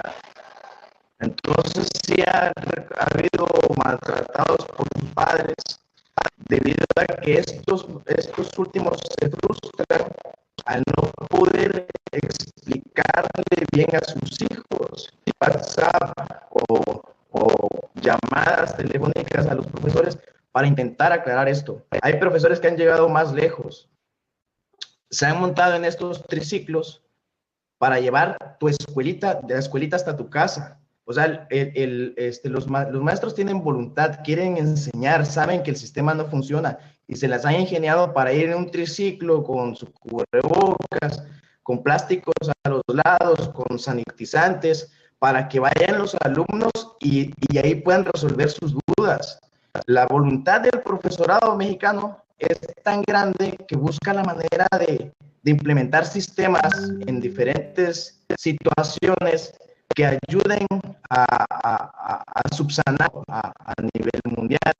Es un sistema que ha funcionado muy bien en la península de Yucatán, en el estado de Yucatán. Profesores, colonia por colonia, casa por casa, ejido por ejido, intentando aclarar las dudas de los que se comunican antes que ya van a llegar y los van a poner. Y eso es una buena forma de actuar sin poner en riesgo, ¿no?, su salud y el contagio. Otra forma son las capturas de pantalla o las fotos de las tareas, pero se han dado cuenta el profesorado, toman varias fotos, varias capturas de pantalla, se las mandan 200, 500 fotos para revisar alguna tarea y pues no puede darse cuenta, no hay o 3 tareas o algunos formatos nada más, o simplemente cambian la fuente y entregan todos una misma tarea, hacen trampa, pues vaya. Entonces, de manipular y la mayoría de las personas que no tienen la voluntad de hacer las cosas bien, de los alumnos haciendo trampa, ¿no? Regresando a televisoras, mencionan que van a estar cobrando 15 pesos por cada alumno que tome las radicar. Tal vez la función del maestro para educar, pero no debe ser así. Es un pueblo ignorante, agachado, que no se informa correctamente de su historia. Están buscando la manera de volver al modelo donde las telesecundarias, las secundarias, los telebachilleratos y los bachilleratos simplemente creaban mano de obra, no creaban personas pensantes con metas científicas. Algunas carreras que ven en tu currícula que dice telebachillerato o educación en línea o preparación en línea, algunas carreras no te aceptan. Hay muchas, por ejemplo, las ingenierías son una de ellas, no te aceptan porque dicen que realmente tú no aprendiste, porque no estuviste presencial, porque no tuviste prácticas físicas, presenciales, vaya. Porque hay muchas carreras que necesitan eso. El hecho de que el maestro esté ahí, que te lleve a las prácticas así presenciales, que te lleven a talleres, que te lleven a fábrica, para que realmente un alumno que quiera, que tenga una carrera aspiracional diferente, pues pueda ser aceptado. Aquí tengo algunas pequeñas conclusiones de lo que me mencionaron los compañeros, las compañeras y de Kinder, donde ellos han estado exigiendo información al gobierno cómo van a resolver el tema de la evaluación de los alumnos durante este periodo, porque han dicho que ellos ya verán la manera de solucionarlo. O sea que no hay respuesta. Que si bien es cierto que esta pandemia un plan conciso para enfrentarlo, pero tampoco se ha hecho nada por elaborar uno para estos próximos meses que se avecinan. Para el cierre, se respeten los salarios. A algunos compañeros les han retenido los salarios porque no tienen manera de comprobar que han estado teniendo las clases. Hay profesores de 40, 55 años que hicieron durante la era tecnológica y no saben usar los equipos. Han tenido que acudir a cibercafés. De hecho, hay una foto aquí en México que se hizo cibercafé y ahí está dando sus clases. La voluntad existe, pero a veces no existen las cuestiones tanto materiales, tecnológicas, ni los conocimientos, ya que muchos no sabían usar una tablet o una computadora, y tuvieron ahora que vuelva el semáforo a verde. Esperemos que esta situación de la educación prácticamente un ciclo escolar perdido para las personas que no tienen acceso a internet, que no tienen los dispositivos, que tienen diferentes, y esperemos que el gobierno de México busque una manera de recuperar es cuanto, compañero. Muchas gracias, compañero Sandino. Damos la palabra ahora a la Tubina Quispe, quien es de origen aymara y tiene un magíster en la Universidad Pedagógica de Bolivia. Adelante, es un gusto participar en este foro, analizar con mayor amplitud la situación en muchos países latinoamericanos, pandemia, ¿no? Bueno, en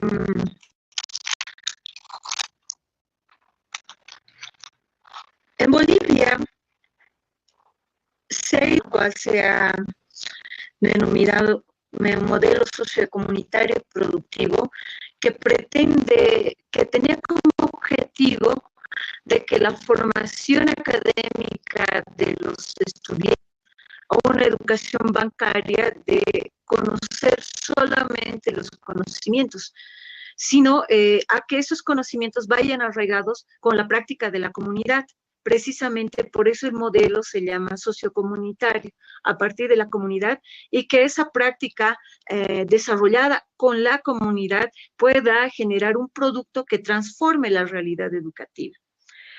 Sin embargo, ya con este impacto de la pandemia se rompe todo aquello. Hasta años atrás, muchas demostraciones académicas en el nivel regular de educación primaria y secundaria e inicial también, enfatizaban mucho ese enfoque en lo sociocomunitario, de que si se aprende matemáticas, si se aprende ciencias, se debe aprender desde la práctica de la comunidad, desde una educación contextualizada. Entonces, ya cuando nos encontramos con esta coyuntura, ¿cómo enlazamos aquello? ¿Cómo garantizamos la ejecución de este modelo que está reconocido en una ley y está reconocida en la Constitución, ¿no? Entonces, es allí donde se ve esta ruptura, porque este modelo busca esencialmente de que los estudiantes, los padres de familia, los miembros de la comunidad educativa, maestros, interactúen en el aprendizaje unos con otros de manera presencial. Y coincide esta realidad en el sentido de los otros países, de que en el caso de la formación de los maestros que han salido antes de esta ley, denominado Avelino Cignani Elizardo Pérez, bajo una experiencia que se ha tenido en los años 30 en la Escuela Rural de Guarizata, se considera ahora cómo puedes asumir aquello de aprender desde la comunidad, aprender desde un diálogo de los saberes, pero también de los conocimientos universales. Entonces, llega a un punto crítico, ¿no? Porque ya no puedes tener acceso a esta situación presencial. Las instituciones, como está establecido en la Constitución, la educación universal y gratuita, no asumen esta responsabilidad, aún sabiendo de que la pandemia no es un efecto que se haya dado el 12 de marzo acá en Bolivia, sino que ya estaba advertido los efectos en marco a los sucesos que estaban surgiendo en los otros países, en el caso de Asia y Europa. Entonces, lo que se está observando es que ha habido una falta de voluntad administrativa y de proyección educativa de las autoridades a cargo, ¿no? Si vamos comprendiendo, son desde el mes de diciembre, enero, febrero, marzo, que es donde llega el efecto de la paralización educativa, es que no ha habido una planificación de cómo por lo menos se podría haber abordado. Incluso el comunicado de la paralización educativa ha sido un comunicado en media tarde, ¿no? Donde quedó por sorpresa a todos. Entonces eso muestra que no hay una eficiencia de proyección gubernamental que pueda permitir por lo menos buscar soluciones a mediano. De repente a corto plazo era muy complicado porque tenía un mediano plazo. Lamentablemente, este modelo de la educación virtual que han ido aplicando en Europa y ha sido prácticamente solo reproducido en los países latinoamericanos y de cual no ha sido exenta Bolivia, ha sido un modelo y es un modelo virtual que no está garantizando esta calidad. Es un modelo que, por ejemplo, en Bolivia se ha limitado exclusivamente a brindar sesiones virtuales del manejo de herramientas hacia solo los maestros. Y son los maestros y las maestras quienes tienen que aplicar y enseñar a los estudiantes. Probablemente en la primera etapa donde se ha dado la aplicación de la educación virtual, ha habido una participación un poco más amplia de lo que hay ahora. Y esa participación ha sido muy cuestionada porque ha sido mínima. ¿Qué quiere decir? De 30 estudiantes, 10 estudiantes. Primer elemento. Segundo elemento es el acceso a este sistema como tal. Por ejemplo, en Bolivia, hace el 2018, la cobertura de Internet, si bien había una cobertura, es en los aparatos móviles de 2G, 3G y 4G de un 94.27%. Pero eso es comprando paquetes a estas empresas que de hecho ya son muy cuestionadas porque son las mismas empresas que están en Latinoamérica. Telecel, acá lo denominamos Tigo, o Claro, que puede ser Viva, por ejemplo, ¿no? Con esa marca que está acá. Entonces, si vamos a eso, la cobertura de Internet en los móviles es 94.27, pero este 94.27 va distribuido en esa velocidad de 4G, 3G, 2G, y de hecho las áreas rurales están entre 2G y algunos centros periurbanos, como en el caso de Chacachi, llegan hasta 3G, pero luego, que son lugares que están entre una simbiosis del área rural y también del área urbano. Y solo los lugares urbanos gozan de la tecnología de 4G, pero ni siquiera así todo el espacio urbano. Hay sectores urbanos que no gozan, por ejemplo, con conexión de señal fija. La conexión de señal fija está entre 4.86 y la inalámbrica de 0.85, ni siquiera llega a un 1%. Realmente se observa que no ha habido una claridad en la práctica del uso de los medios tecnológicos. ¿Por qué? Porque se ha limitado simplemente a la educación virtual a través del uso del servicio de Internet. Afortunadamente vemos que en otros países tienen las experiencias del telebachillerato, de las teleclases. Sin embargo, acá en Bolivia no hay esa experiencia de respaldo de las instituciones gubernamentales, ya sea el gobierno. Existe un canal estatal en la cual desarrolla contenidos muy reducidos solo para educación primaria y no así para educación secundaria. La proyección de las radioemisoras se ha puesto a carga de los maestros. Son los maestros que están golpeando las radioemisoras para poder brindar sus clases, ya sea de manera oral, con asignaturas como el lenguaje, comunicación, o en el nivel primario también. Pero son los maestros que están golpeando las puertas de las radioemisoras y algunas de ellas se están aperturando incluso a brindar esta educación dentro de la cobertura del municipio o del departamento. Y no hay un respaldo real dentro de las ETAs, dentro de las entidades autónomas, como es la gobernación, o en otros países lo llaman las provincias, acá las gobernaciones y los municipios. No hay ese respaldo. Por ejemplo, en el municipio del Alto, se han limitado a brindar clases virtuales, sí, pero solo con conexión a Internet.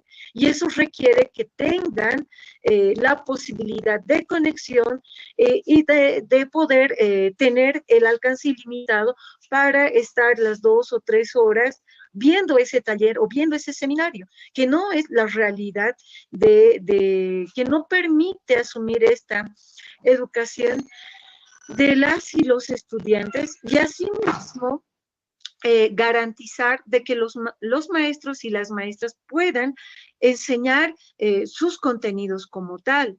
Otro elemento importante que no menor es que si bien esta educación virtual han habido maestros que han sido bastante ingeniosos, bastante ingeniosas para que los y las familias, los estudiantes, las familias mismas se comprometan con la educación de sus hijos, recurrir a estrategias metodológicas de disfraces, como muchos han ido mencionando, llevar las tareas, pero eso no ha sido suficiente. En algunos casos han sido a riesgo del maestro, a riesgo también de las familias, ¿no? ¿Y qué quiero decir a riesgo del maestro y de la maestra? En algún momento los maestros han tenido que prever, sí, los criterios de bioseguridad, pero en algún momento no ha sido suficiente y el contagio se ha dado. Incluso se ha observado en el mes de julio y junio una gran cantidad de maestros que han sido contagiados y que han fallecido, ¿no? Y que han fallecido por la situación en la cual se vivía, ¿no? Ahora, otro elemento también importante es la estrategia metodológica. En asignaturas, por ejemplo, quieren laboratorios, la práctica de laboratorio. ¿Cómo garantizas que se dé una sesión efectiva sin tener el riesgo de que el estudiante, si ha logrado conseguir, y eso todavía se logra conseguir, los reactivos o los materiales necesarios para desarrollar ese laboratorio, no esté al riesgo de que pueda tener un accidente? Porque eso no lo puede superar, no lo puede supervisar el maestro desde donde se encuentra. Pues el momento de la práctica, como acá está determinado por compañeros de comunicación, práctica, teoría, valoración y producción, el momento de la práctica queda de alguna forma en asignaturas como que habíamos relegadas, que le habíamos porque no puede el maestro exponer ni el estudiante exponerse, experimentar un laboratorio del cual probablemente por una inacción pueda desarrollar de manera laboratorio como tal. Entonces, lamentablemente esta educación virtual solamente se está dedicando a brindar contenidos teóricos en estas asignaturas, así también en matemáticas, ¿no? Que también podrían haber sido aprendidos desde el modelo socioproductivo comunitario de manera práctica y no solamente teórica como estamos acostumbrados a aprender. Otro elemento importante también es sobre la mercantilización de la educación. Muchas instituciones educativas han aprovechado el Decreto Supremo 4260 del Gobierno Central para habilitar las otras modalidades, fuera de la presencial que estamos acostumbrados. La virtual, que es la que todos tenemos más familiaridad a partir de esta pandemia, la semipresencial y la de distancia. La virtual ha sido mercantilizada. ¿De qué forma? Por ejemplo, varios institutos, el hecho de que, como muchos estudiantes mencionaron que escolar, quiere decir que el año escolar se cerró. Prácticamente en los otros países esa formación, aunque con esos niveles reducidos de aprendizaje. Sin embargo, acá se dio el cierre escolar. Entonces, este cierre escolar, ¿qué causa? De que una proliferación de los institutos y una permisibilidad del Ministerio de Educación a la creación y el fomento de estos institutos para regularizar, ¿qué quiere decir? O por lo menos nivelar a los estudiantes los costos de ingreso para la formación de estas áreas. Primer elemento. Segundo elemento, las ofertas académicas de los institutos a técnico superior han ampliado bastante con esta modalidad virtual, ¿no? Entonces, probablemente para algunos puede ser una oportunidad, pero para otros el mercantilizar esta formación académica llega a ser una limitante también. No se garantiza la calidad educativa tampoco en el sistema universitario porque están reproduciendo esta misma forma de educación virtual solamente con videoconferencias, sin tener una claridad de los procesos metodológicos, de cuál va a ser la estrategia que garantice la capacidad del aprendizaje tanto del estudiante y que garantice que los instrumentos que el maestro está utilizando sean los más adecuados para que el estudiante aprenda. Entonces, hay una falencia en la estrategia metodológica de la aplicación. Tanto maestro universitario no están teniendo la claridad de la aplicación de la estrategia metodológica. Todos están haciendo lo posible en modelos establecidos como lo muestran las plataformas, por ejemplo, de Google. La estrategia va direccionado a un interés.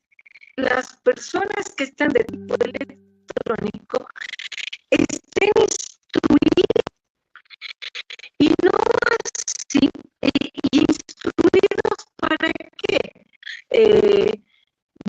De este nuevo proceso, pongámosle, muchos le han denominado de esta recesión, pero por una situación económica, pero de este nuevo proceso educativo actual, donde se requiere que los estudiantes universitarios, los estudiantes escolarizados, solo reciban instrucciones porque la educación virtual no garantiza ida y vuelta dentro de los tiempos como tal.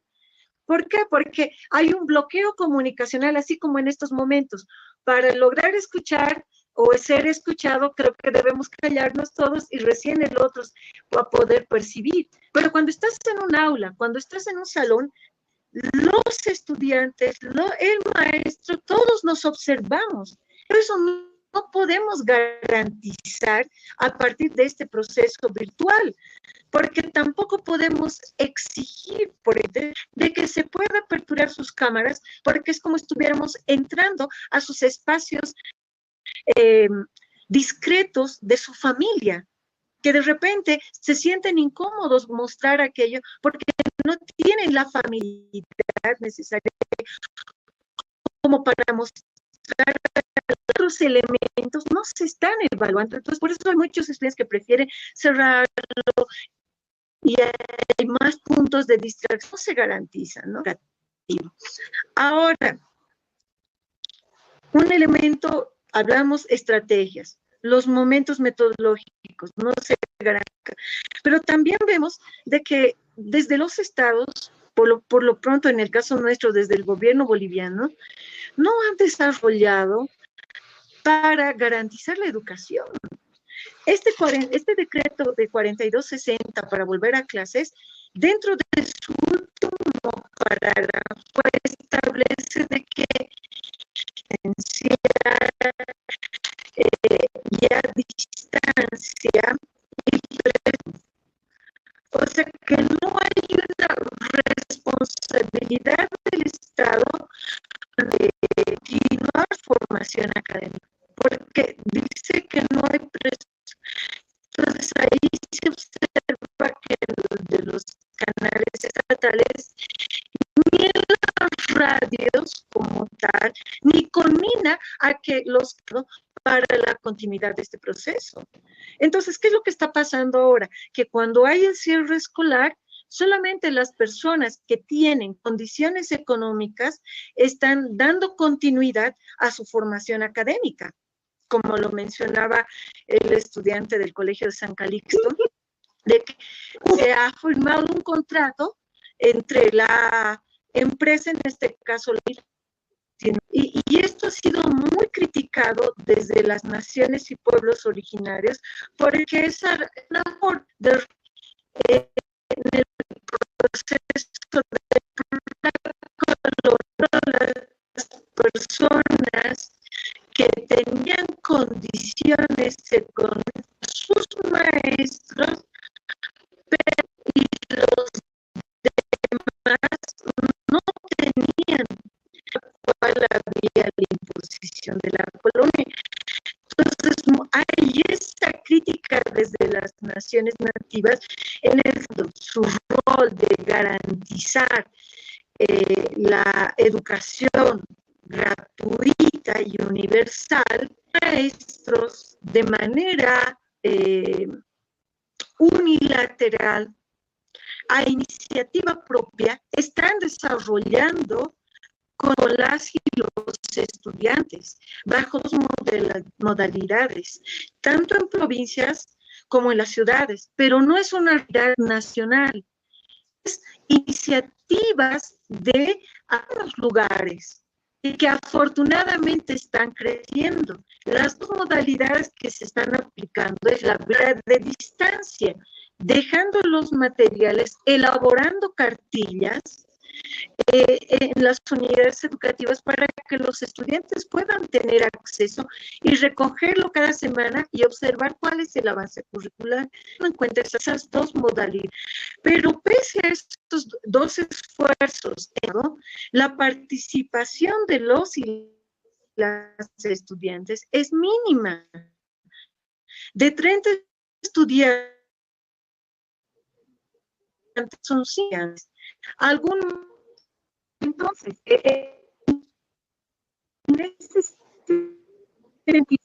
la situación educativa en Bolivia está muy por el cierre escolar y que el Estado en sí mismo, a partir del portavoz del Ministerio de Educación, el señor Víctor Hugo Cárdenas, está esperando, o sea, ni siquiera hay una iniciativa propia del Ministerio de Educación, porque lo único que ha mostrado son plataformas en la nube, que por cierto ha sido cuestionado en estos últimos días por los mismos maestros que ha presentado a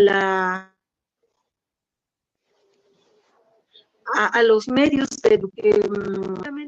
en textos que seguro ha debido hacer con una alianza con una editorial, diferentes años de escolaridad, y solo se puede ver un texto muy reducido y no existe otro tipo de instrumentos.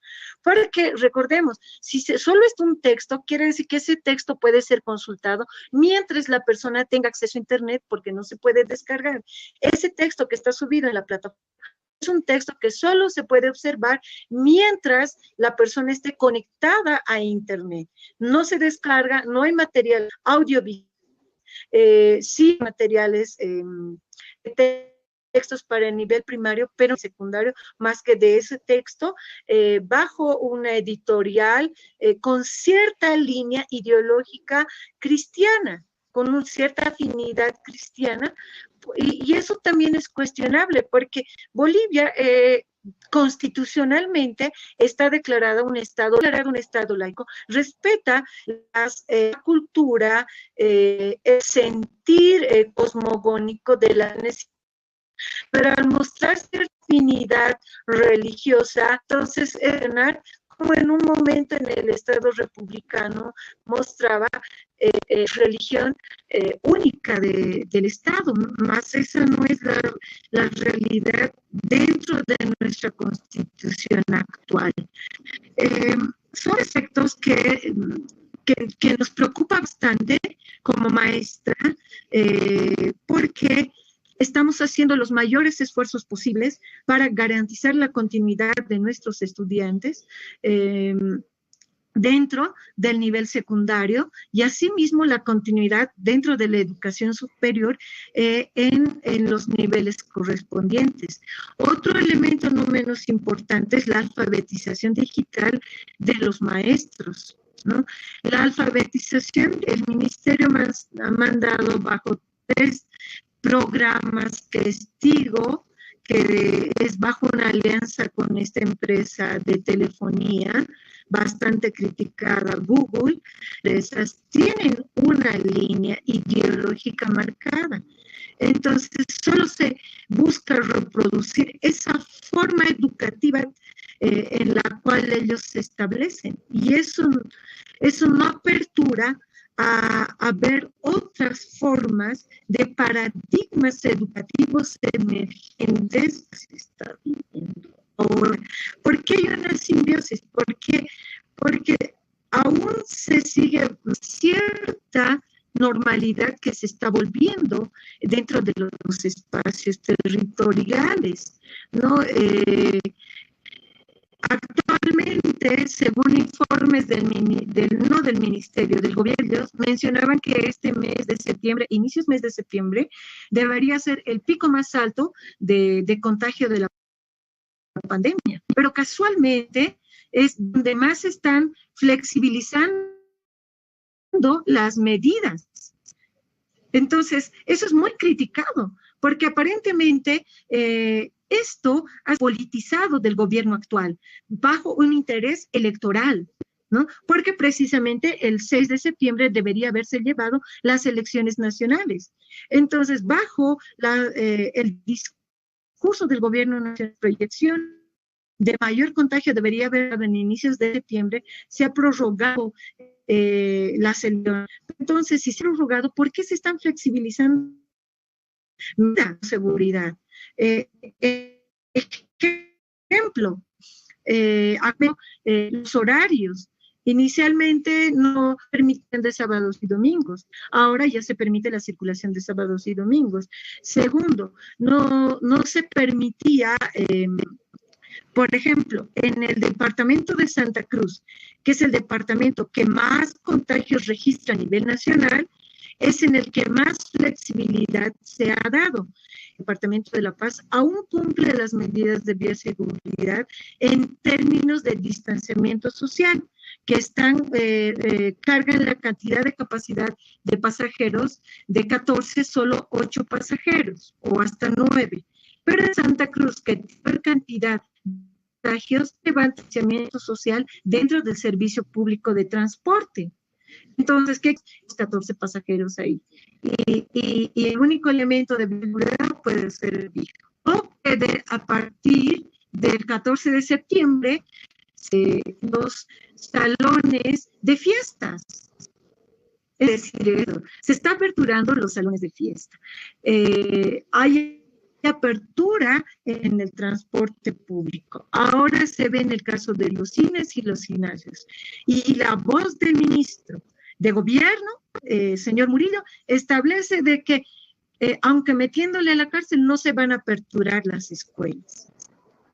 Sí se aperturan otros espacios de comercio, pero las escuelas no se van a aperturar y el Ministerio de Educación no garantiza la continuidad educacional porque ya lo ha cerrado. Y ahora que ya han pasado desde marzo hasta septiembre más de 5 meses, recién dice que están listos. Hay una inconsecuencia discursiva. Hay un inconsecuencia a la educación que debe ser denunciada.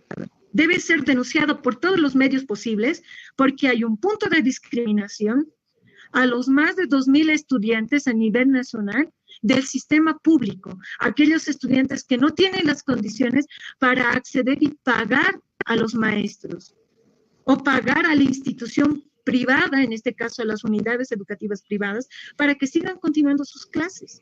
Y tampoco hay garantía de los medios televisivos ni radiales porque no están comprometidos, simplemente son aperturas voluntarias con los maestros o con algunas instituciones.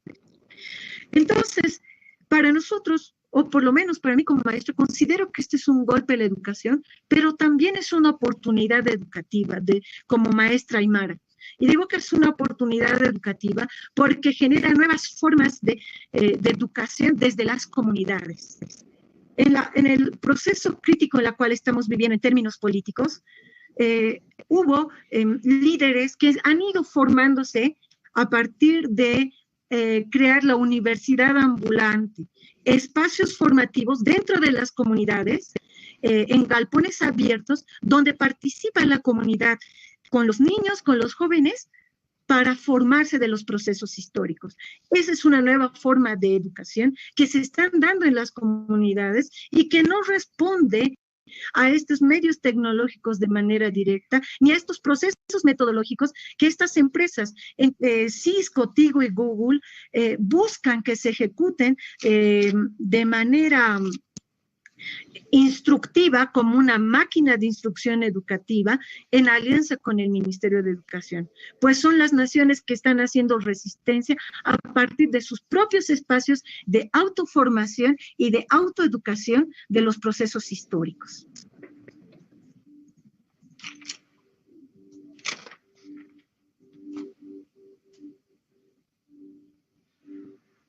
Muchas gracias, compañera Brisa.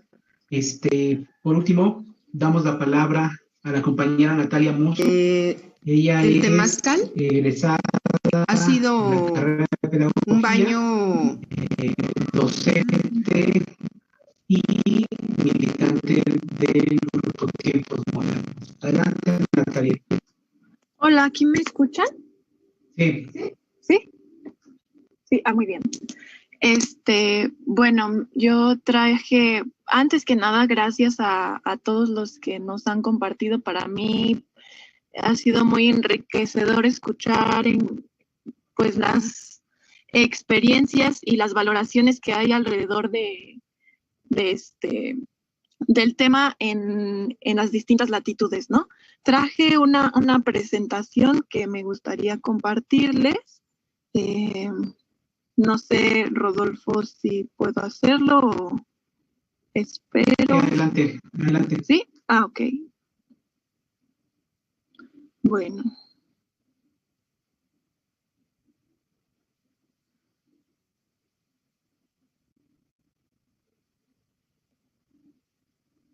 ¿Ahí se ve? Sí. Gracias. A ver, bueno, en lo que carga, bien. Bueno, yo pertenezco aquí en México a la agrupación Tiempos Modernos. Somos estudiantes y bueno, nos dedicamos a varias actividades, entre ellas pues tenemos cierto trabajo en el análisis de la política educativa y demás. Bueno, entonces nosotros redactamos un poco de cuál ha sido nuestra valoración